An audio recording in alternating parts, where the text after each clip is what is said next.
नमस्कार दोस्तों, स्वागत है आपका वनडे एग्जाम सेंटर में। दोस्तों, आज के वीडियो में हम लोग दीनदयाल उपाध्याय गोरखपुर विश्वविद्यालय गोरखपुर के ये फर्स्ट सेमेस्टर हिंदी के प्रीवियस ईयर क्वेश्चन पेपर को सॉल्व करेंगे और जानेंगे कि किस प्रश्न का कौन सा उत्तर सही होगा। हम लोग जिस पेपर को सॉल्व करने जा रहे हैं उसका नाम है हिंदी काव्य द्वितीय। जिन लोगों ने हिंदी को बेसिक लिया हुआ है उनके लिए यह तीसरा पेपर है, और जिनका हिंदी बेसिक नहीं है उनके लिए यह पेपर दूसरा पेपर है। पेपर आपका सत्र 2022-23 का है। परीक्षा में जाने से पहले आपको इस पेपर को देख करके जाना है, क्योंकि इसमें से ढेर सारे क्वेश्चन आपकी परीक्षा में इसी प्रश्न पत्र से पूछे जा सकते हैं। चलिए बिना देर किए देखते हैं किस प्रश्न का कौन सा उत्तर सही है। पहला प्रश्न है, आधुनिक काल को गद्य काल कहा गया है। किसके द्वारा आधुनिक काल को गद्य काल कहा गया है?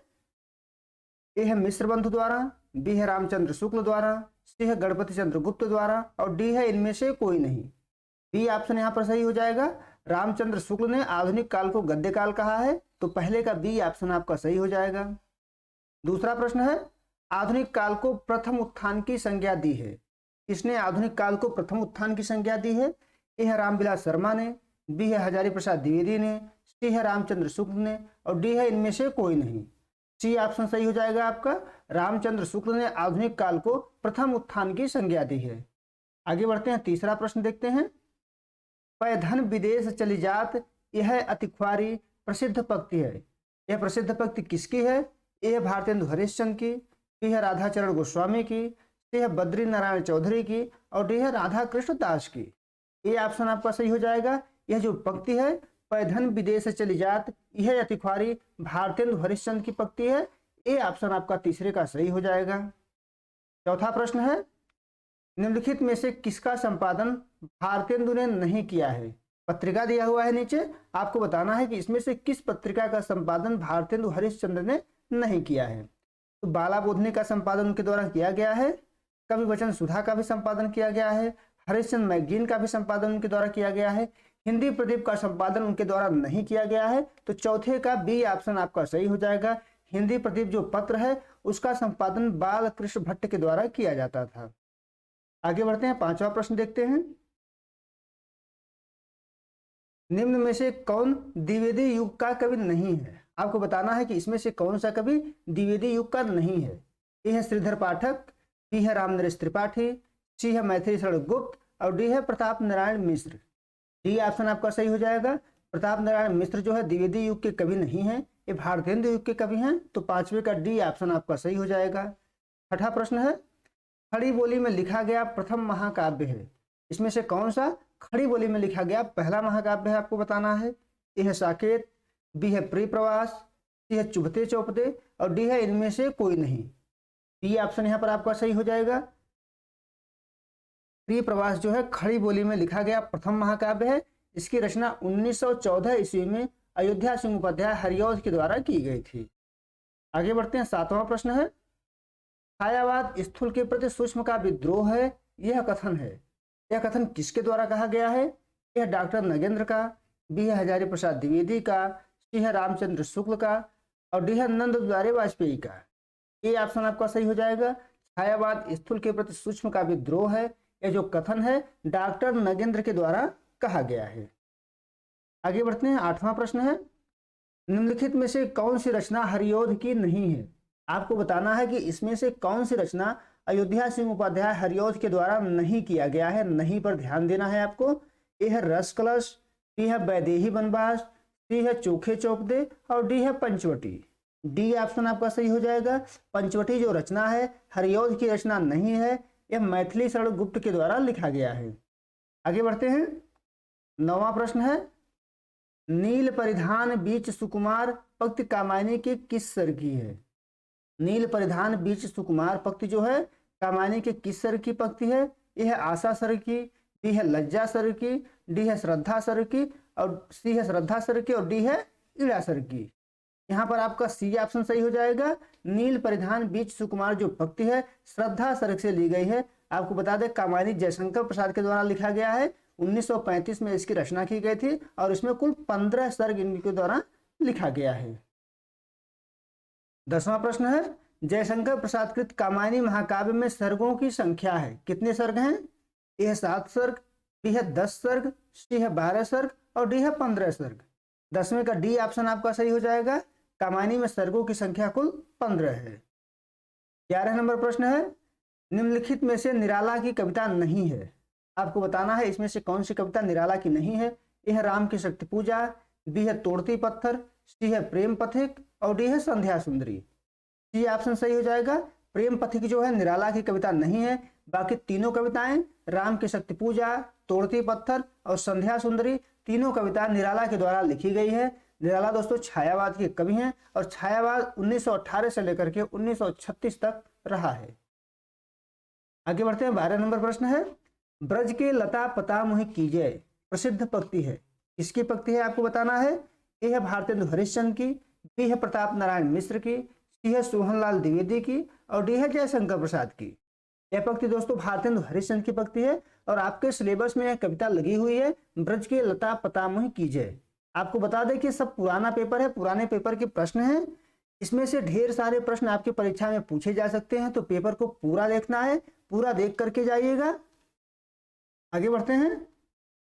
13 नंबर प्रश्न है, दिवसावसान का समीप था, गगन था कुछ लोहित हो चला।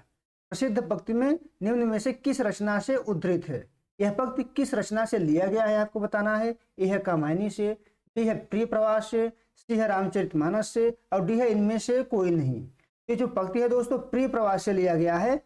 आपको पहले से बता चुके हैं कि प्रिय प्रवास अयोध्या सिंह उपाध्याय हरिऔध के द्वारा लिखा गया है और हिंदी का खड़ी बोली में लिखा गया प्रथम महाकाव्य माना जाता है। 1914 में इसकी रचना की गई थी।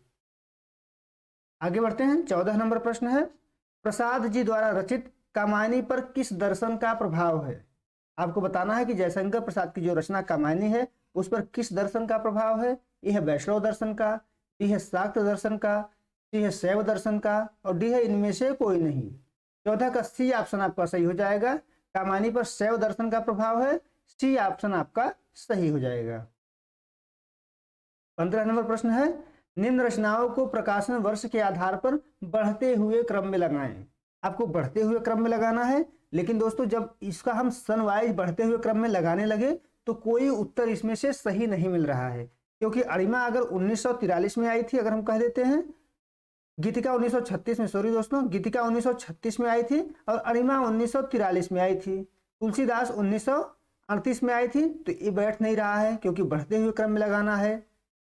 यहाँ भी देखते हैं गीतिका 1936 में आई थी, अनामिका आई थी 1923 में, तो यह भी बढ़ते हुए क्रम में नहीं है। कोई भी इसमें से बढ़ते हुए क्रम में नहीं है। यहाँ अनामिका 1923 में, तुलसीदास 1938 में, गीतिका 1936 में आई थी, तो 1938 पहले 1936 बाद में है। कोई भी ऑप्शन इसमें से सही नहीं बैठ रहा है, तो इस प्रश्न को छोड़ करके हम लोग आगे बढ़ेंगे। 16 नंबर प्रश्न है, तिमिरांचल में चंचलता का नहीं कहीं आभास, मधुर मधुर हैं दोनों उसके अधर। प्रसिद्ध पंक्ति में तिमिरांचल का अर्थ है। तिमिरांचल का अर्थ क्या है आपको बताना है। यह प्रकाश रूपी आंचल, बी है अंधकार रूपी आंचल, सी है प्रकाश रूपी क्षेत्र और डी है इनमें से कोई नहीं। यहाँ आपका बी ऑप्शन सही हो जाएगा। तिमिरांचल का मतलब अंधकार रूपी आंचल। आगे बढ़ते हैं। 17 नंबर प्रश्न है, प्रकृति के सुकुमार कवि के नाम से जाना जाता है। किसको प्रकृति के सुकुमार कवि के नाम से जाना जाता है। ए है प्रसाद को, बी है पंत को, सी है निराला को और डी है महादेवी वर्मा को। यहाँ पर आपका बी ऑप्शन सही हो जाएगा। सुमित्रा नंदन पंत को प्रकृति का सुकुमार कवि कहा जाता है। 18 नंबर प्रश्न है, मौन निमंत्रण कविता के रचनाकार हैं। मौन निमंत्रण किसकी कविता है। ए है जयशंकर प्रसाद की, बी है निराला की, सी है पंत की और डी है हरिवंश राय बच्चन की। तो पंत की कविता है मौन निमंत्रण। आपको बता दें कि पंत छायावाद की कवि हैं और छायावाद 1918 से लेकर के 1936 तक रहा है। आगे बढ़ते हैं। 19 नंबर प्रश्न है, आधुनिक युग की मीरा के नाम से जाना जाता है। किसको आधुनिक युग की मीरा कहा जाता है। यह सुभद्रा कुमारी चौहान को, बी है महादेवी वर्मा को, सी है उषा प्रियंवदा को, डी है इनमें से कोई नहीं। यहाँ पर आपका बी ऑप्शन सही हो जाएगा। महादेवी वर्मा जो छायावाद की कवित्री हैं उनको आधुनिक युग की मीरा के नाम से जाना जाता है। 20वां प्रश्न है, तार सप्तक के संपादक थे। ए है मुक्तिबोध, बी है प्रसाद, सी है निराला और डी है अज्ञे। तो डी ऑप्शन यहाँ पर आपका सही हो जाएगा। अज्ञे जो है तार सप्तक के संपादक थे। आपको बता दें कि अज्ञे के द्वारा तार सप्तक का संपादन 1943 ईस्वी में किया गया था। आगे बढ़ते हैं। 21 नंबर प्रश्न है, निम्नलिखित में से कौन सी रचना मुक्तिबोध की नहीं है? आपको बताना है कि इसमें से कौन सी रचना मुक्तिबोध के द्वारा नहीं की गई है। ए है भूल गलती, बी है अंधेरे में, सी है बादल को घिरते देखा है और डी है ब्रह्मराक्षस। 21 का सी ऑप्शन आपका सही हो जाएगा। बादल को घिरते देखा है जो रचना है मुक्तिबोध की नहीं है, यह नागार्जुन की रचना है, तो 21 की सी ऑप्शन आपका सही हो जाएगा। 22 नंबर प्रश्न है, यह छायावादी काव्य की विशेषता नहीं है। आपको बताना है कि इसमें से कौन सी विशेषता छायावादी काव्य की नहीं है। ए है रहस्यवाद, बी है रीतिबद्धता, सी है प्रकृति का मानवीकरण, डी है स्वानुभूति की विवृति।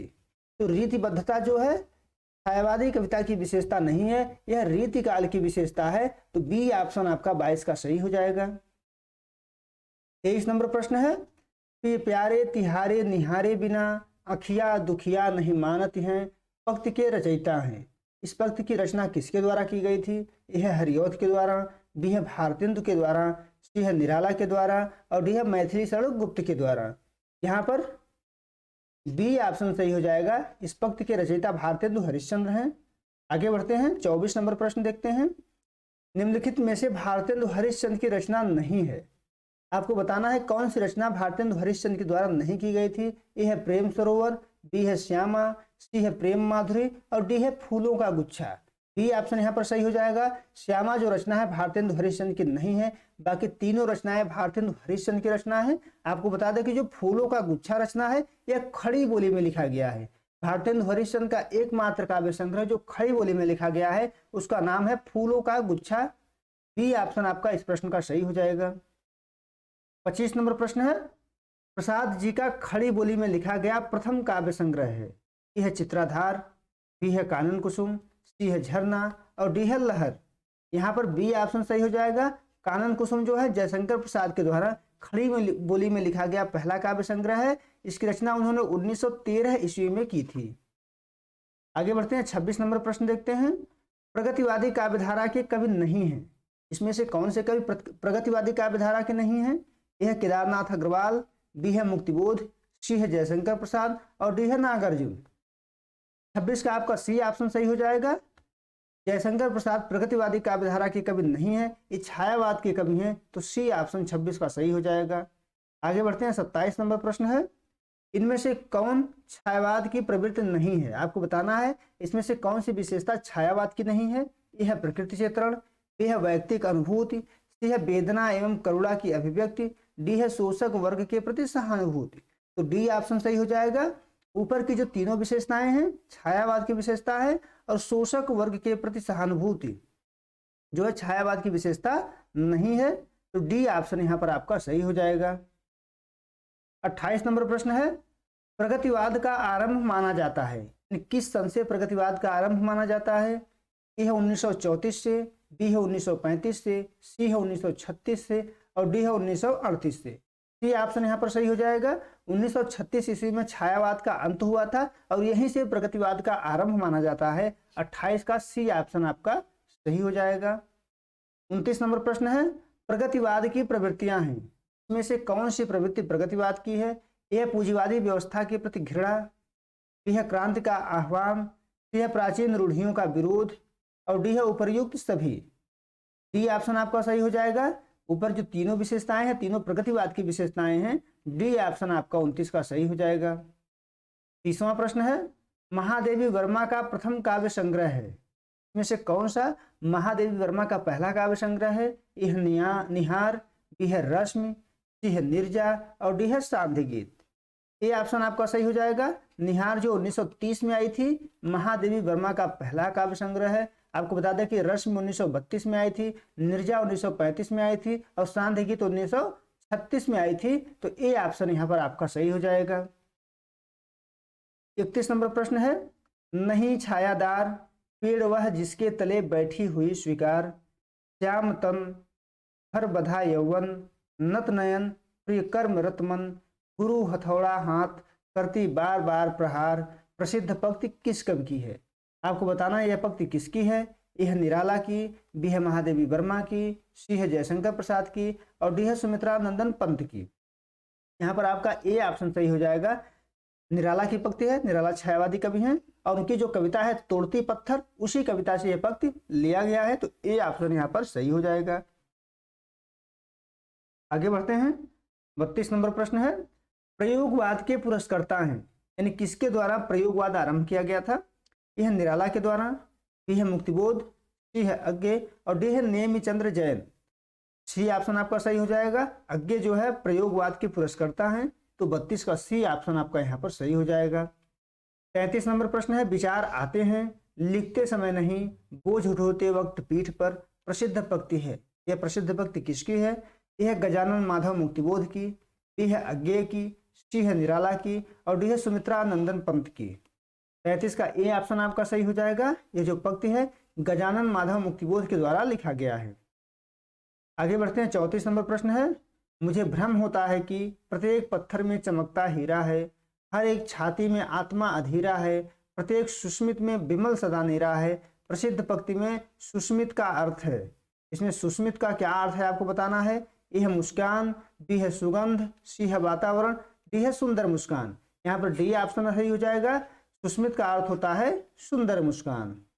आगे बढ़ते हैं। 35 नंबर प्रश्न है, अच्छी कुंठा रहित इकाई साँचे ढले समाज से, किस कविता की पंक्ति है?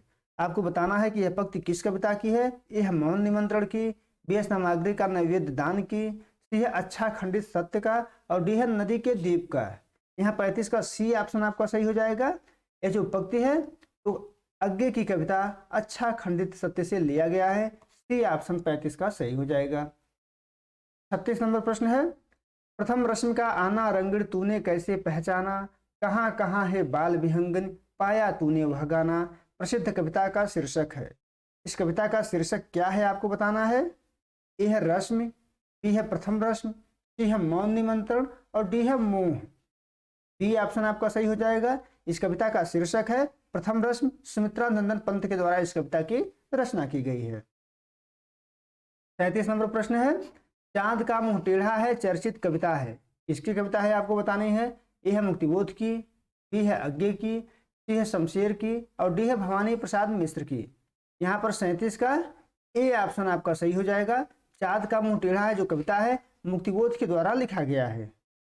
आगे बढ़ते हैं। 38 नंबर प्रश्न है, और देखा वह सुंदर दृश्य नयन का इंद्रजाल अभिराम, कुसुम वैभव में लता समान चंद्रिका से लिपटा घनश्याम।